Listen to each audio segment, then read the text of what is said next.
देश के शेयर बाजार में आज यानी 11 मई को बड़ी गिरावट देखने को मिली। सेंसेक्स करीब 1000 अंक टूटकर 76,300 के स्तर पर कारोबार करता नजर आया, जबकि निफ्टी भी 300 अंकों से ज्यादा फिसलकर 23,900 के आसपास पहुंच गया।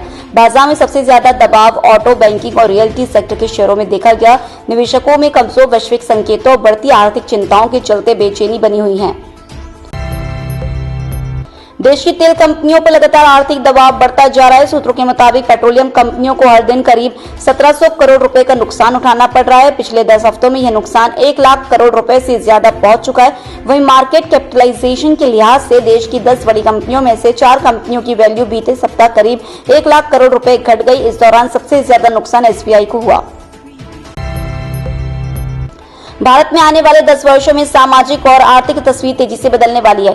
अनुमान है कि साल 2036 तक देश में बुजुर्गों की आबादी 20 करोड़ से ज्यादा हो जाएगी, जो 2011 के मुकाबले लगभग 2 गुनी होगी। छोटे होते परिवार और बढ़ती औसत उम्र के बीच रिटायरमेंट प्लानिंग और पेंशन की अहमियत बढ़ गई है। विशेषज्ञों का कहना है कि पेंशन केवल निवेश नहीं बल्कि भविष्य की आर्थिक सुरक्षा की मजबूत दीवार है। इसी को ध्यान में रखते हुए पीएफआरडीए अब एनपीएस को आम लोगों के लिए और अधिक सरल व सुलभ बनाने की तैयारी कर रहा है।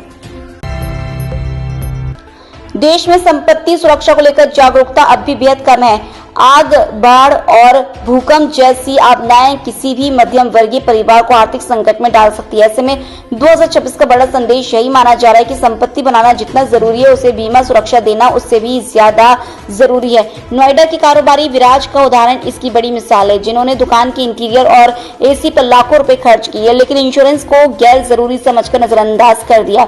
विशेषज्ञों का कहना है कि एक छोटी लापरवाही भविष्य में भारी नुकसान का कारण बन सकती है।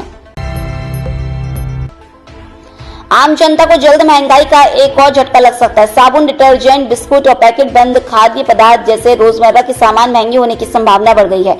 कच्चे तेल की कीमतों में बढ़ोतरी, पैकेजिंग लागत और ईंधन खर्च बढ़ने से एफएमसीजी कंपनियों के मुनाफे पर दबाव बना हुआ है। इसी कारण कंपनियां चरणबद्ध तरीके से उत्पादों की कीमतें बढ़ाने की तैयारी कर रही है। इसका सीधा असर आम लोगों की जेब पर पड़ सकता है।